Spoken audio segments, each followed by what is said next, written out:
Hello, everybody. Welcome to the BGC Book Club. I am so excited to be here with you again, as we are generally every Monday night. And it's an exciting time for me because we actually have an international guest on this particular edition of the show. For those of you who aren't familiar, I am Marcy Thomas, founder of Brown Girl Collective and the BGC Book Club, which has been around actually this month makes 2 years since I started the BGC Book Club as just the way to share my love of books written by, for, and about Black women with each and every one of you. So thank you once again, as always, for joining us today. Or if it's your first time, let us know that as well. Please drop a line in the comments. Let us know where you're joining from. If it's your first time, share it out with your book loving friends. All of those things just will make this for a much more exciting and fun experience. So, if you're wondering what we're going to talk about tonight, we have the lovely Jendella Benson from over across the pond, as they would say, over in London, England. And we'll be talking about her book, Hope and Glory. So I'm going to tell you a little bit about her and what she's all about if you're not familiar with the wonderful Miss Benson. She is the head of editorial at Black Ballad, which is an award-winning digital platform for Black British women. Can't say that too fast. She's also a host of the podcast Black Ballad Presents The Survival Guide. In addition to writing, Jendella is a visual artist whose work has been exhibited across the UK and internationally, most notably at the House of Commons, Birmingham Museum and Art Gallery, and the International Center of Photography in New York. She's also a TEDx speaker who has appeared on BBC Radio 4's Women's Hour, as well as spoken at various universities and conferences. A British Nigerian mother currently residing in London, Jendella can usually be found at home reading, watching Nollywood films and television, which I didn't tell her this, but I love Nollywood. Loading the washing machine or lurking on Instagram where she posts about the books she's reading and the odd selfie. Her debut novel, which we'll be talking about tonight, is Hope and Glory, and it was published in both the UK and the US just this month. So without further delay, welcome to the room, Jendella. Hey, hello everybody. Yes, I am so excited to have you here. And this is the US cover. So if Yeah. you're in the UK, the cover is a little bit different, but this is the one. So first of all, congratulations. No, thank you so much. I'm so glad to be here. It's an honor to just connect with people across the pond, as they say. Absolutely. Absolutely. Absolutely. So this is your debut novel. So that's Yeah. even more exciting. Yes, very, very a long held dream. Like my 7-year-old self is like very proud right now. Absolutely. I think that's so exciting that this is something that you've always wanted to do, and now you're having the opportunity to do it, and as you say, put your work out in the world. Yeah. So, Yeah. before we get into the story itself, how long ago did you start the writing process for Hope and Glory? Yeah, so I think I started it in 2017, but I didn't write consistently. So I was kind of like writing bits, taking a break. I've got 2 kids. Um, and in the process of writing, my mom sadly passed away as well. So there was a lot of life stuff happening. So it wasn't like consistent writing. It was kind of like writing, taking a break, dealing with life, coming back to it. So since 2017, yeah, so quite a while. Okay. And, my condolences to you on losing your mom. I lost a parent a few years ago as well. So I know that that is a process, just, dealing with that and then still going about your day to day life and figuring out what's going to be next for you. So, I think it's quite powerful that you were able to continue that throughout, everything that was going on in your personal life. Thank you. Yeah. Yes, yes. So tell us a little bit about the story of Hope and Glory. That rhymes. Yeah, so with Hope and Glory, we meet Glory, who's been out in LA, living her best life, if you judge her by her Instagram. And her dad passes away, and that brings her back to London to her family, who she's kind of ran away from in the kind of hopes of chasing her dream. When she comes back, she finds that her family is basically in chaos. Her brother's in prison. Her mom's on the verge of like a mental health breakdown. Her sister's in a very questionable marriage that Glory does not like, she does not think is great at all. And she decides that she's going to stay. She's going to fix everyone's problems, you know, as you do. And in the process, she uncovers a family secret that basically is gonna make everything worse before it gets better. But yeah, that's the story. That's the gist. I'm not gonna do any spoilers or We anything don't like do spoilers in this that. space. So if you came in looking for a spoiler, it ain't gonna happen. But yes, I really enjoyed reading the story and just seeing all, just all the different pieces. And there were things where I thought it was going to go one way and it wound up going a different way. So it definitely kept me interested, intrigued, and, was quite a page turner just looking at that story. So if you don't mind, share a little piece of it so people can know, get us a bit of your writing style, and then we'll get into some of the questions that I have to ask that won't tell the whole story. Definitely. So I'm gonna read right from the beginning. So this is when Glory comes home. So this is the homecoming scene. The door opened onto a short corridor, then a small living space. Familiar smells of camphor, palm oil, and chili welcomed Glory. Smells she had hated as a teenager, dousing herself in layers of cheap body spray to mask the scent of her house. But now Glory was grateful that everything had remained more or less the same. The same crucifix was nailed to the inside of the front door, guarding the entrance. The same cream textured wallpaper ran through the room, the same brown leather sofa and armchairs. Glory's fingers found all these textures like they were talismans. She reached up and ran her fingertips over Jesus's emaciated metal body before tracing one of the wallpaper swirls and pressing her fist into the soft give of the sofa. The living room was host to older women of various sizes. They cackled and talked over the television, the tonal song of their Yoruba colliding with the news anchor's clipped English. Seated in their father's armchair, Auntie Dotun was the first to see the sisters enter. Ah, Mama Ibeji, she called out, rushing to her feet to give Faith a hug. Where are my twins? And how is Michael? I haven't seen you people for so long. Faith dipped into a discreet curtsy before their mother's old friend crushed her in a tight hug. Glory continued kneading the edge of the sofa. For a moment, it felt like the room was frozen in time, all the older women looking on Faith with open adoration as if she was the blessed Virgin Mary incarnate. But the moment didn't last long enough because as soon as Faith stepped to the side, Auntie Dotun's gaze pinned Glory down. And the prodigal daughter has returned. It was an observation, not a welcome, and Glory didn't offer a deferential greeting, nor did Auntie Dotun swaddle her in a grateful embrace. Instead, the older woman offered both cheeks for Glory to kiss awkwardly before she presented her to the room. Celeste, this daughter of yours has not been eating, Auntie Dotun called out to their mother, who wasn't actually in the room. Glory did the round of greetings, collecting loose hugs and clumsy pats on the shoulder. She could hear Faith now in the kitchen scolding their mother for cooking instead of getting the rest she needed.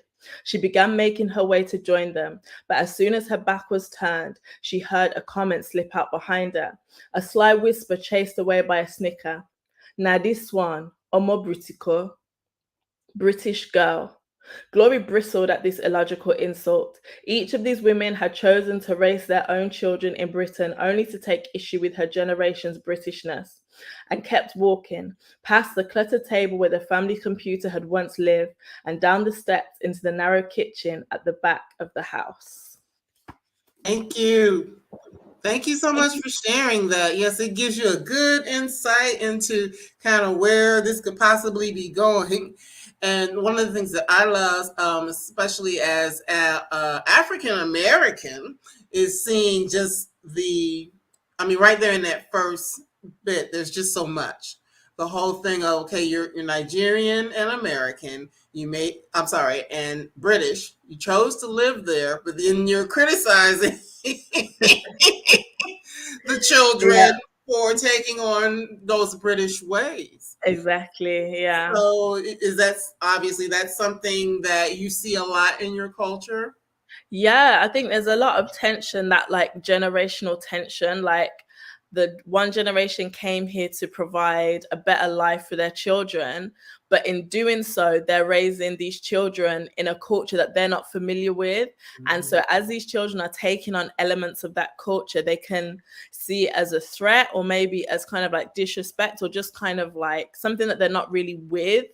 But that's the nature of like moving and kind of change, and just the nature of generational change, because Mhm. even if our parents had stayed in Nigeria, we wouldn't be the same Nigerians that they were from there. Like every culture changes and evolves, but there is a lot of that tension, I think, especially as a second generation Nigerian British person. It's that like trying to trying to marry those two cultures and trying to find yourself in between the two of them. Absolutely, and it really plays out throughout the story because as Glory comes home and she's looking to find different things out, she's finding that a lot of the elders don't want to talk about it because culturally, perhaps they haven't talked about certain things or they've kept certain things a secret. So this she's dealing with that as Yeah. well. Yeah, yeah, exactly. And I mean, that's like the real kind of driving wedge between herself and her mom, kind of like making judgments based on what she believes is right, what her mom believes is right, what her parents did, and kind of not really agreeing, but also trying to take the time to understand. Well, at first, she's not trying to take the time to understand. She's very Right. much like, what are you guys doing? Like, I don't Mhm. approve. But yeah, that is a journey that she's on, like trying to make peace with her parents, their decisions, and also herself and who she is, and the result of her life based off of those decisions. Absolutely, because and this isn't really giving anything away because it's common in certain cultures that you will have the children who are told to go off and get a degree and do all of these things, and usually it's one of three things: be a doctor, a lawyer, or Yeah. engineer. Basically, that's it. That's it. If you're not those three, what are you Right. doing? Those are the things that you hear. And, that's another part of Glory's story is that she isn't necessarily following that path. So I guess when they call her the prodigal daughter, I mean, there's more to it than just the fact that she went away. Yes, yes, yes, yes. And I think there's also that very there's that religious element as well, right? There's the kind of Mhm. like religious influences and the expectations, and I think that really feeds into the parents' expectations of their child and or of their children, and kind of the hopes and dreams that they have for these children who they've kind of sacrificed for, they've given all of this stuff for, but children are going to be their own people Right. ultimately at the end of the day. They're going to grow up, they're going to form their own opinions, have their own ideas. And that's the nature of parenting. Absolutely. Absolutely. So one of the other things that I found interesting is just the whole fact of going away and then making the decision to come back. Yes. And Yes. on the heels of losing her father, making the Yeah. decision to come back. Yeah, I think that one thing that I think that we can romanticize as children, as second generation children, is this idea of leaving and like making your own way in life. Hmm. Like we've kind of seen our parents do it, and we can think, oh yeah, it's easy. Like you just go, you up sticks, move to another country, get things going. But to actually make that decision is just so much, like there's just so much that goes into it. So Glory left to try and make herself into something, and she had this idea of how she would return to England, her triumphant return, and it's not that at all, because when she does return at the start, she's not where she wants to be. Right. Obviously she's returning for a very kind of like tragic reason, and all of those emotions just yeah, it's complicated. It's definitely a complicated It one. definitely is. And as I was reading that, I can think of just even in my own family, not necessarily people moving outside of the country, but sometimes just making the decision to move away, period. And then when you come home, a lot of times there are all these misconceptions about who you are or who you think you are because you Yeah, went away, or you think you're better than us, or you think you know more than us, or all of these sorts of things. And I mean, I've seen it play out in my own family. Like right now, personally, I was telling you how I live on the outskirts of Atlanta. I live away from all of my immediate family, so I know what that's like to kind of yeah. go away and say, okay, yes, you know, I want to live a little bit differently than maybe the way others have. Not saying that it's better or worse, but it's just Mm, different. yeah. Yeah, but I think so much. I mean, the nature of families, I think, is that so many of our decisions people can interpret as a judgment on their decisions as Mhm. well. So, like you choosing to move away, well, what does that mean for us who decided to stay? Or you deciding to stay, what are you saying about the people who move away? And because we are these there's so much expectation, but we are just so different people. Like families are essentially a group of people with all different personalities, different temperaments Mhm. that get thrown together. But there's this expectation that there should be some form of uniformity or some form of just sameness, and like that's not the case, and that can bring up a lot of the tensions when someone makes a decision that's different. All of a sudden, it's like, well, are we not good enough, or is that decision a indirect judgment on another decision that someone makes? And I think all of that makes a great family drama. I think that's why I like reading about families. I like writing about families Mhm. because it's just, yeah, all of that like complication and messiness. It's great. Right. Yeah, the dynamics or something else. Like you don't like. I know here in the States we have the show Family Feud. You don't have to feud with another family. Sometimes it's within your own. Yeah, there's enough material within your own family to, yeah, to be feuding. Right. So of course when Glory comes back, and we know it's when her father passes away, and just seeing that, because a lot of times when someone leaves, they're people won't necessarily always be honest about who that person was or what was going Mm, on. They mm, try to put people on a pedestal, so to speak. yeah. And it seems like that's something Glory was just doing anyway, because as the story plays out, and when you read it yourself, you will Yeah. see it that there she thought all these, she had her own perception of the type of person that her dad was. But then, her siblings, perhaps her mother, other people may have seen him in a different light. Yeah. Yeah, because I think that the thing with siblings as well is that siblings have different relationships with parents again. Mhm. So the relationship that you have with your parent is not the same one that your sibling has. And part of that kind of journey that Glory goes on is kind of coming to terms with who she thought her parents were, who Mhm. they actually are, and also kind of the different relationships that her siblings has with them, I think feeds into seeing them as full people. Because I think when you're younger, you kind of like, a lot of us idolize our parents. Like we grow up as children, we're like, oh, they're big, like they can do no wrong. And then you get to a certain age, and all of a sudden it's like, actually, I can see all of your flaws, and I can don't agree with that, Right. and you did this wrong, and da da da da. But I think there's a place to kind of see them as full people, so we can see their Mhm. good, but we can also see the things that aren't so great about them, and hopefully come to a place where we can make peace with, if we cannot accept that, then but at least make peace with, okay, that is who our parent is. And I think yeah, Glory has one very specific picture of her dad, and Mhm. after his death that picture gets challenged quite significantly, but it's not necessarily a challenge that Glory is ready to accept, Right. first of all. But yeah, that's the journey.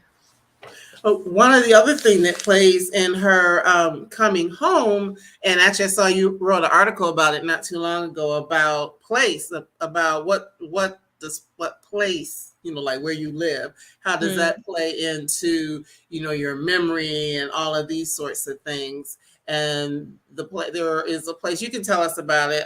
Peckham. I might be Yeah. saying it wrong. No, that's That plays very strongly, throughout the story. That's where she lives, or a lot of the action takes place there. How important was it for you to like center a specific place or a part of London in the story? Yeah, I think it was so key. So I grew up in Birmingham, which is Birmingham, England, not Birmingham, Alabama, but I grew up in Birmingham, England, and I had a lot of family who lived in London. But growing up in Birmingham, there wasn't a big Nigerian kind of British population. So when I moved to London at 18 and I lived in Peckham, this neighborhood which has been known as Little Lagos because there's such a kind of like strong thriving Nigerian community there, but there's other cultures and communities as well. But Peckham has historically been really known for like the Nigerian community that is there. So I felt like that was a bit of a coming of age for me, I think, like moving to Peckham and like coming into myself and coming into my adulthood and also coming into my identity as a Nigerian British woman.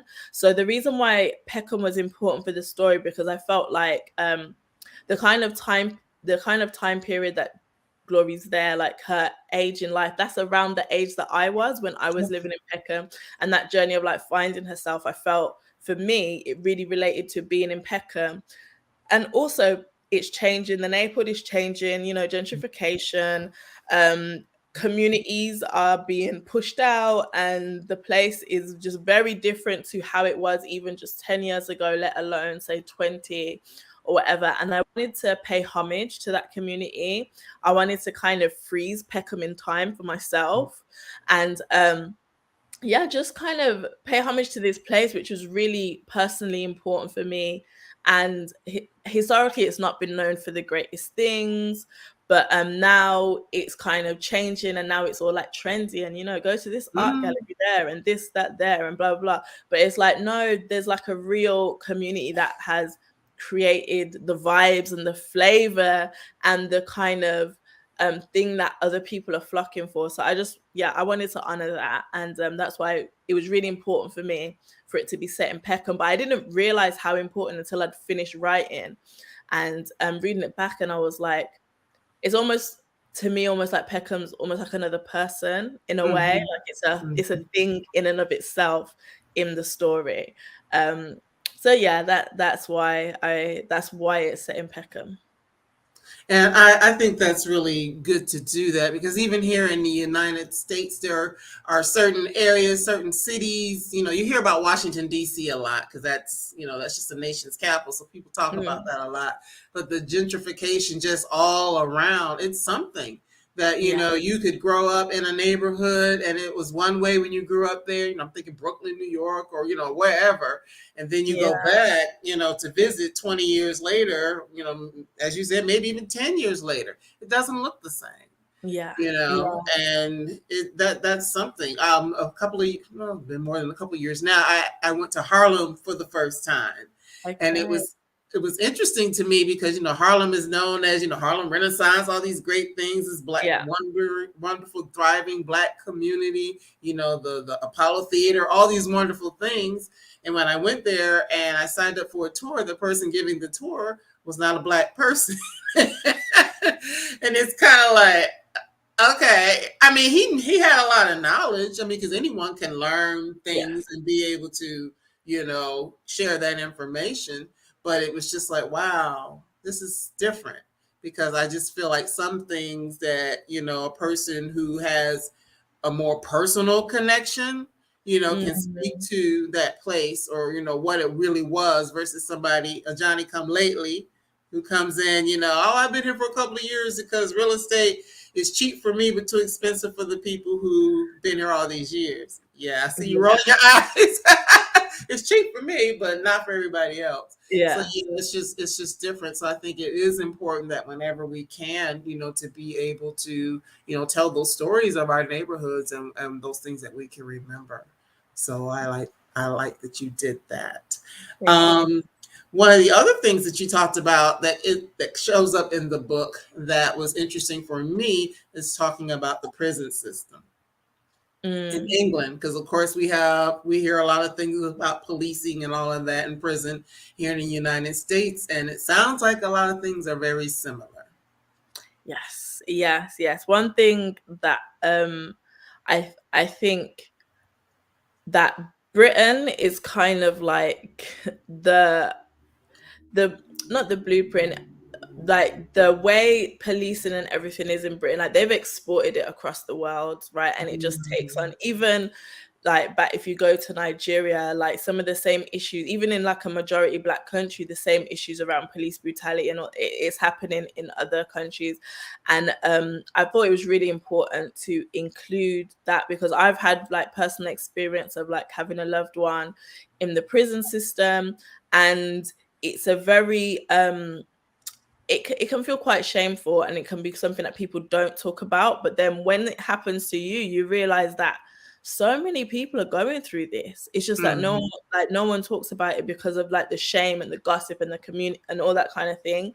So I really wanted to include that in Hope and Glory, because it's something that so many people are dealing with, like the way that incarceration tears apart communities, it puts pressure on families, it puts financial pressure on families as well. Like it's Mhm. not just the person in prison who is suffering or being punished, quote unquote. It spreads out into the community. And yeah, it was just important for me to put that in there. And also because a lot, even in England, a lot of people don't really know. If you've not been through it, you won't Mhm. necessarily understand what that system is like and how that system takes its toll on entire communities. So I definitely wanted to shed some light on that. Right, and I think that is important just to put that out there, because I mean, for me, it was a learning experience, because I'm thinking, oh, it's this way here, but that doesn't mean that other people aren't dealing with the same sorts of things. Yeah. So yeah, it's good to be able to see that. And that just means we have a lot of work to do around the world to make Yeah. things better, Yeah. for us and for people of color. That's one of the reasons why, in doing the book club, I do love having people like you come into the room, come into the space. And, you're not our first person from outside of the United States, but whenever I can get someone, whether they're in Nigeria or Ghana or whatever, I just love to do that, because a lot of times we have misconceptions of a Mm, person's life or how people live, or it's mm, great for them over here. That's not always the case. If you yeah. are black and woman or man and show up in certain places in the world, the treatment is very, very similar. It's just Yeah. that we may speak a little bit differently. Like, I don't Yeah. speak the proper English, you do. Not proper English by proper British standards. Like Right. the proper British people are hearing me talking and they're like, yeah, she sounds a little bit. But yeah, I think it's so important that we have these cross like national dialogues, because the way that these oppressions appear in our communities, it might be a slightly different flavor, it might be Mhm. a slightly different twang, but essentially it all comes from like the same kind of mentality and kind of thinking. So yeah, I definitely feel like our liberation is linked, and it's important for us to have these conversations so that in any ways that we can work together and support each other, and across the globe, I think we've all got a better fighting chance if we're all kind of like working together in some way. Right, and we're aware that we're dealing with the same things. Yeah. Because real quick, because in your intro, I mentioned the Nollywood, and because of Netflix, most of everything that shows up now for me is Nollywood, and I'm like, what Yeah. is going on? But that's because I've watched quite a few. And Castle and Castle, I don't know if you've watched that. I'm not. I need to get back into it. I started the first episode, but then I had to, get back to writing. But it's Right, on my list. but Yeah. yes, that's Castle and Castle is about this legal firm, and everybody in there is black and is black and beautiful. But I learned a lot watching that, just talking about the systems, because some of the laws and things that they were talking Yeah. about. And there's an episode where there actually is a Nigerian character who came to the United States and was participating in Black Lives Matter. and got into some trouble with that. So it's just I'm like, oh, okay, I see this. How Yeah. that all flows together. Another thing that comes up in the story is mental health. Yeah. Yeah. Yeah.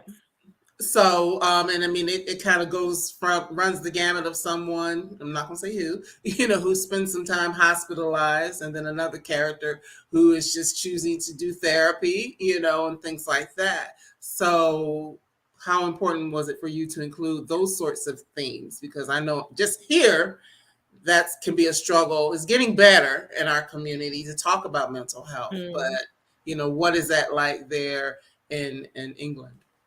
Yeah, I think on some levels we're getting better, particularly kind of with younger generations.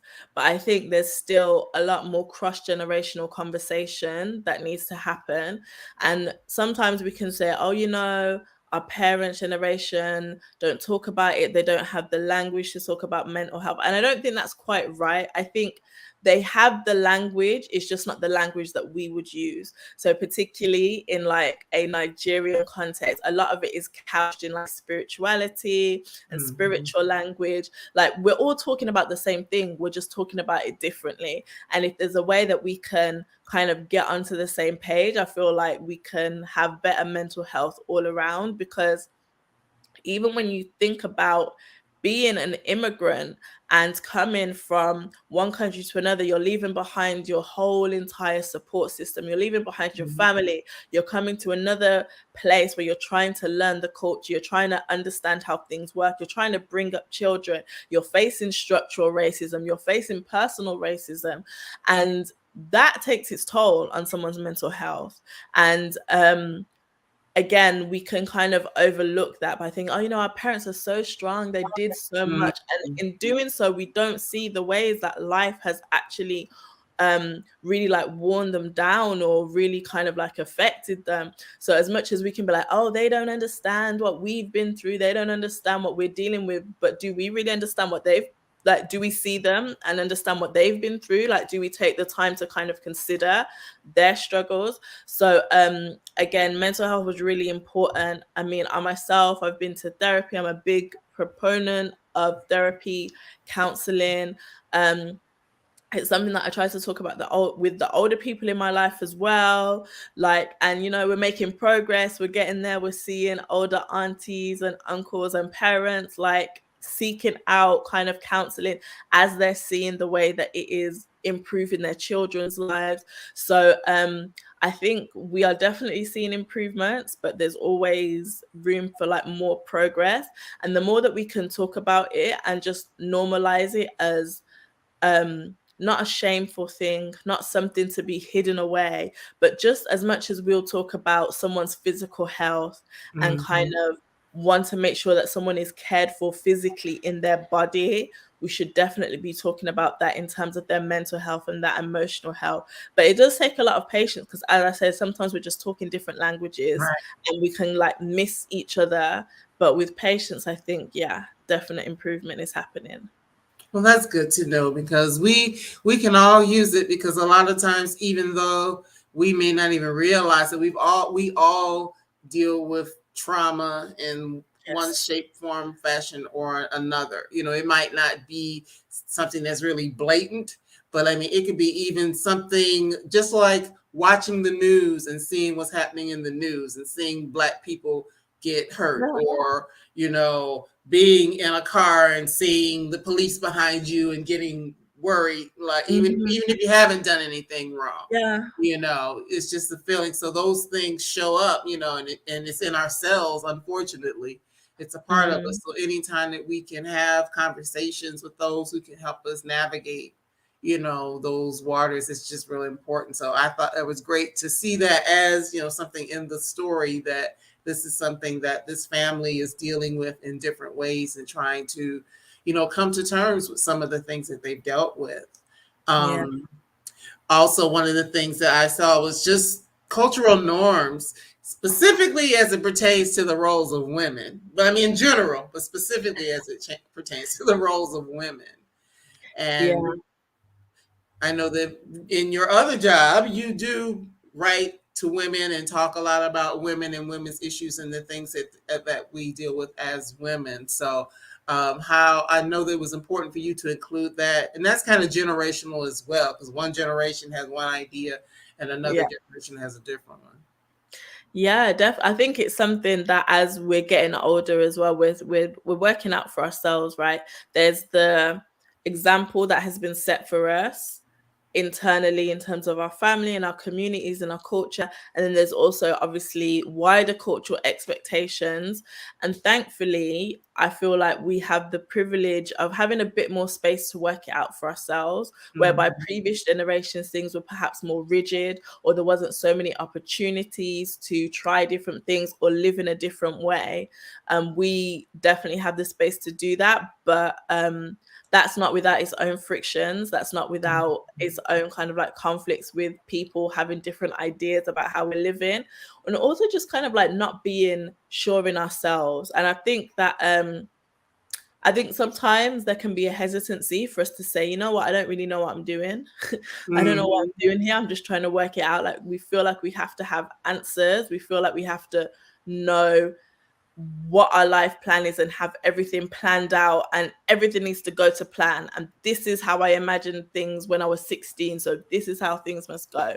But I think there's a beauty and there's a real freedom in saying, you know what, I'm still working things out. I don't know exactly what I'm doing, but I'm just trying to live life, and we'll see how things go. And I think again, it's important to create the space to do that, because you can only do that when you feel like you are in a safe space and it's somewhere where you can be vulnerable, and you have people who are willing to listen and understand and not project their own thoughts or feelings or expectations onto you. That's one thing. Glory is definitely going through that. Being in America, having been in LA and then going back home and not going back home to a job or whatever. And people are like, get a job, so to speak. Get to work, sort of things, or telling her you should follow this path or you should follow that path. If you go over there and you start working, then you're gonna meet your husband, and then you can go back home and not have to work. I mean, it's like, basically, like, but you have to be in the right place to meet him. yeah. I mean, it's just so, like, there's always this kind of like joke that we have within kind of like the Nigerian British community. It's like your parents are like, no boyfriends, no boyfriends, no boyfriends, no boyfriends. Then you get to university, you get a degree. Where's your husband? And it's like, you've told me not to have boyfriends for the past like 21 years, and now it's like, where was I meant to meet him? Right, like, exactly. When was I meant to get together? So it's it's definitely a trip. Right. And even that, like you said, with different generations choosing to pursue things differently, because this is something that comes up, not giving anything away, but this comes up between two sisters. Like, one is like, okay, but you're just sitting home being a Stepford wife, or whatever. Like feminism, what are you doing? Why are you just at home? Like, we can be anything. Why are you choosing to be this? And it's as I said, like, in families, we kind of expect that we all have the same ideas, or we can expect that we all have the same ideas, the same approaches, the same mentalities. But we have to give space for our siblings to be their own people. And I think sometimes that means kind of not projecting our own, as much as our hopes for them come from like a great space, like obviously wanting the best for them. Like, we have to let people be their own people, even if we don't agree with them. And I think for the two sisters in the story, that's a bit of both on either side. Like, both of them have to learn to let the other person be the other person and not try and project or control or judge or critique. Absolutely. That makes a big difference, because it makes for better relationships as well. Yeah. Because it's hard to be in a situation where there's always going to be conflict. It's always going to end in an argument. But if you just or somebody walking away with attitude, but it's good when you can just there's a saying, seek first to understand, then to be understood. Just try to figure Mhm. out what's going on or why the person is Yeah, doing what they're doing. And even if you don't, understand it or 100% agree with it, just say, okay, well, it's working for them, so yeah, why not? yeah, yes, exactly. Why not? Let me see. Well, of course, one of the things, obviously, Gloria is going back to quote unquote rescue her family, as we mentioned earlier on, for all of the Yeah. different things that are going on. Do some of that, when I see it happen with people wanting to rescue the family, some of that comes from a place of guilt. Yeah. Yeah, definitely. I think so I would say that Nigerian culture is quite community focused. So Mm-hmm. the idea is always about the community, about the family. So even Glory striking out on her own is to try and make her family proud, thinking that, okay, if I can go and become this great person, I can help my family in certain ways. So I think that her wanting to rescue her or thinking that she knows what's best for her family is her kind of thinking, okay, I couldn't help like that, but I can help like this, and I'm going to sort out this situation. Mm-hmm. And it does come from a place of guilt and kind of like that burden that we can place on ourselves to meet expectations of family members, or how we would hope to, or the perceived debts that we have to family members as well, kind of like repaying those debts or those obligations.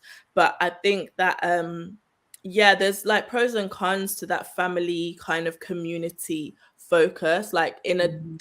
definitely in a more like individualistic society. I think we need more of it, but we need more of it without the not so great parts, like the kind of parts that don't allow for individual expression and don't allow people to like make their own choices, or there's that like shame culture as well that can come into it. Oh, you're bringing shame on the family name, and that's Mm-hmm. another kind of like tension in the book, particularly around how Glory's mother feels about all these tragedies that have happened in her family. She feels like, oh, Mm-hmm. we're cursed, or what's the community saying, da, da, da, da. Mm-hmm. So if we can bring in that kind of community focus, that kind of more yeah, just that more kind of like community living without all of those other little bits, I think. Without the drama. Without the drama. I mean, but come, and then someone will argue that you can't have community without drama, which I guess potentially that might be the case. But I think we can definitely tone it down a little bit. We can definitely tone it down. Sorry, my son has just woken up, so Oh, I know it's late, and I'm not gonna hold you too much longer. Poor baby. What's his name? it's Ace. Ace. Yeah. Sorry to keep wake you up, Ace. It's okay. He'll I'm fall back noticing that asleep now. your nails match your book. Oh yeah. Oh, wrong pen. There we Yeah, that's right. Yeah, go. your nails match your Yeah. book cover, which is nice. Um, yes. The last thing and it comes up is also the whole idea of sometimes families allowing others outside of the family to be caregivers for their Yeah. children. Yeah. And I wasn't aware that that was something that happens because we have like the foster care system, and Hmm. usually that's not voluntary where that happens, unfortunately. Yeah. But in this case, where people are voluntarily allowing others to care for their family, a family member, and I found that quite an interesting concept. Is that something that still goes on a lot? Yeah. So not in the way it appears in the book, not Right. so much. Okay. But I think again it comes from the idea of community and the lack of community that immigrant parents found when they moved to Britain. So whereby there's something that you might call compound culture in Nigeria, where whole families live in very close proximity. So if you're going out to work, there's going to be an auntie, there's going to be a grandma, there's someone very close by, perhaps within the same compound, perhaps even within the same house, who can watch your kids while you go and do what you do. Or there'll be older cousins who can kind of like do all of that kind of stuff. But as kind of immigrant families left their home countries and came to Britain, it's a very different culture in Britain, where it's more like nuclear family focus. Okay. And it's like, right, you handle your business, and like that's your business. Whatever's happening in your home, that's your business. So in an effort to I guess replicate that, but more out of need, right? So a lot of these parents are coming and they're working long hours, you know, systematic racism. They're trying to get educated, they're trying to survive, but that support network that would have been there to like help with the children is not there. So now they're looking for replacements. So what are the things that they can do to make sure their children are cared for and to make sure that they can go out and do what they need to do? And one of these things that used to happen from probably like the 50s to like the 90s, I would say, is this idea of like private fostering, whereby you would choose to send your child to kind of live with a foster family. It wouldn't happen through the kind of state, so it wouldn't be like official, it wouldn't be officially documented, and it's something that it's only now coming to light more and more as more of these children who were in these arrangements are growing up, they're becoming adults, and now they're talking about their experiences.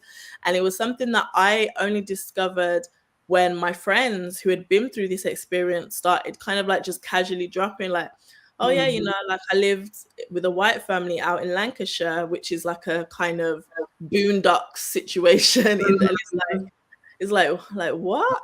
And even more recently, I found out that one of my aunties, that happened to her like in the 60s and 70s. Like she went to go live with like a white family out in the countryside somewhere, while her parents were like in Nigeria, actually. So she was here in the country living with a white family while her parents were back in Nigeria. So this kind of arrangement is, I think it's now illegal, basically, because it wasn't documented. There was no like oversight of like what was happening. So obviously child protection and safeguarding and stuff, I think it's actually illegal now. But that was what people did to survive. That was essentially how people sorted out their childcare situation. And I think that people can look at that and think, oh, like how can you do that? Like send your kid to like voluntarily live with strangers. But it was survival. And even now to this day, like we still don't have childcare sorted out. Like it is ridiculously expensive. Like it costs some people the equivalent of like monthly rent to put your child in like good childcare, which is why a lot of mums might choose to not go back to work, or they might choose to go part-time or switch careers or decide to work for themselves. So that kind of like element of survival is something that hasn't, like, we're still dealing with. Like they've made that illegal, but the problem hasn't been fixed. The problem is still there. Parents of all backgrounds and all ethnicities are still struggling to find ways to work and make sure that their kids are adequately cared for. So yeah, it's an ongoing issue. Right. And, you know, we saw, I mean, of course, it's been ongoing, but it popped up even more so with the pandemic. I'm sure over there as well as here, is that now you have, you know, mom may not be working, or maybe she's considered essential and she still does have to work.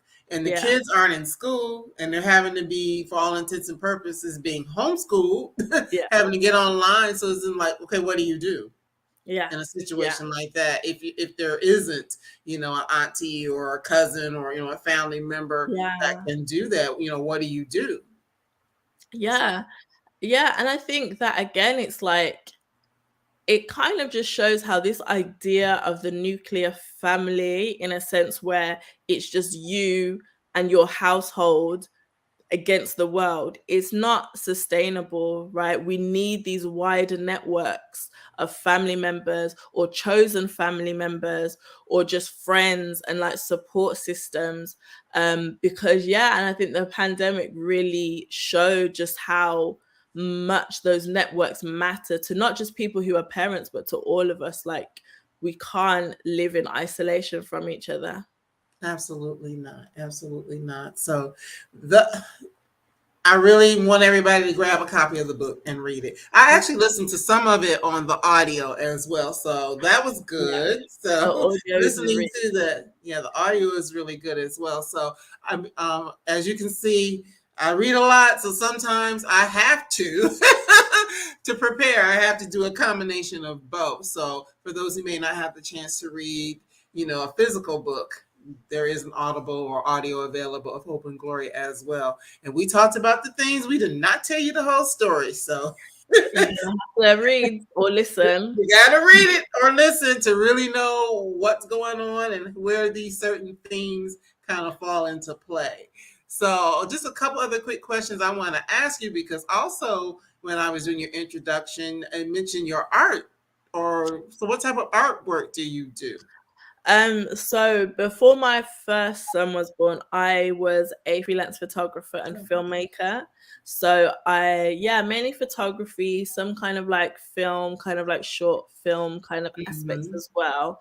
But the work that was kind of exhibited the most was it was photography. It was actually a project about young mothers and like how young moms kind of like overcome the trials of becoming a mom at a young age, as well as just being honest about what those trials and challenges are. That's what I was doing before I gave birth to my first son. And then after, becoming a mom, like, you can't be running around with a camera in the same way. So then I just got back to writing, which was actually my first love. So Okay. writing was the original thing that I wanted to do. And then over time I was like, I want to do media, I want to do photography. So it's kind of like a full circle moment, but that's what I was doing. And it does fit in also with the work that you do with let me make sure I get it right, with Black Ballad. It's a Yeah. space for Black British women, and hosting a podcast there as well. So you are, doing like multimedia with all of these Yeah. different things, Yeah. and Yeah. and Yeah. staying in the theme of talking to women and speaking to the issues of women. Yeah, definitely. And I think working with Black Ballad and kind of being employed by Black Ballad for the last few years really helped me when I was writing as well, because it helped me just to focus on who I was speaking to and who I wanted to write for. I think I'm in the very privileged position where I get paid to only be concerned about what Black women want to think about and Mhm. write about and talk about, and the issues that directly affects Black women. And I feel like that really helped me like be in the right headspace for Hope and Glory to try and write a story that connected with Black women. But obviously, like, I've had some amazing feedback from women and men from all different backgrounds. But when as I was writing Hope and Glory, I definitely had Black women at the forefront of my mind, especially with like creating the main characters and having these like different Black women with different perspectives and like showing us in all of our flaws and glory. So that was fun. Absolutely. I'm so glad that you did that though. And it's just a testament to your, willingness to do it. You said since you were a little girl you wanted to write, and being able to go through different, iterations of your life and get back to the thing that you write and be able to put something out for the world to see. And see, I went ahead and got on Black Ballot, so I'll be following that as well, listening to the podcast. I pulled that up. So for everyone who's watching, you can see all of Jendella's information at the bottom. So if you follow her there, you can see all the different places where she's continuing to put out great work that celebrates us. And we celebrate you in this space with Hope and Glory. So Thank you so much. you're welcome. Anything you can be on the lookout for specifically as it pertains to the book or just in general? I guess I'm working on my second novel, which isn't going to be out for a while just yet. But I mean, now that I've written one, I feel like I can write another. So Right. definitely. Just I guess, follow me, look out for that, but follow Black Ballad as well and see all the different stories. And especially if you kind of want to see like how Black women across the world are living, like definitely come and join us. Absolutely. We will do that for sure. So I thank you for your time because I know how late it is where you are. So I really do appreciate it. Yeah, Thank we you. start at midnight her time. Just so you all know, if you don't know the difference between our time here on the East Coast of the US and over in London, she's 5 hours ahead. So I know you look beautiful. You don't look tired, but I'm sure you are. Thank you. I took a nap during the day Oh as yes, well that I was was a smart like, thing to do. Smart yeah, thing to do let doing me take a that. nap. So I'm gonna let you go and get some good rest and let your baby go back to sleep and everything. So thank you again. I will continue to follow and stay in touch and to listen to the podcast, all those different things that you've got going on, Jendella, and I wish you continued success. Thank you so much. Thank you for having me. I really enjoyed being here. Absolutely. We'll see you again soon, hopefully. Yes. All righty. Bye-bye. All right, everybody. So just want to give you a quick heads up as to our guest for next week. Actually, she had to be rescheduled due to I had some technical difficulties a couple of weeks ago. So Vanessa Miller will be here with us next week to talk about her book, Something Good. So join me next week, which is May the 2nd at our regular time, which is 8 o'clock p.m. to talk to Vanessa Miller about Something Good. So we'll see you then. Jendella, I see you still in the background. Stay there for a second. We'll see everybody else soon, and you all have a good one. Enjoy the rest of your week. Bye-bye.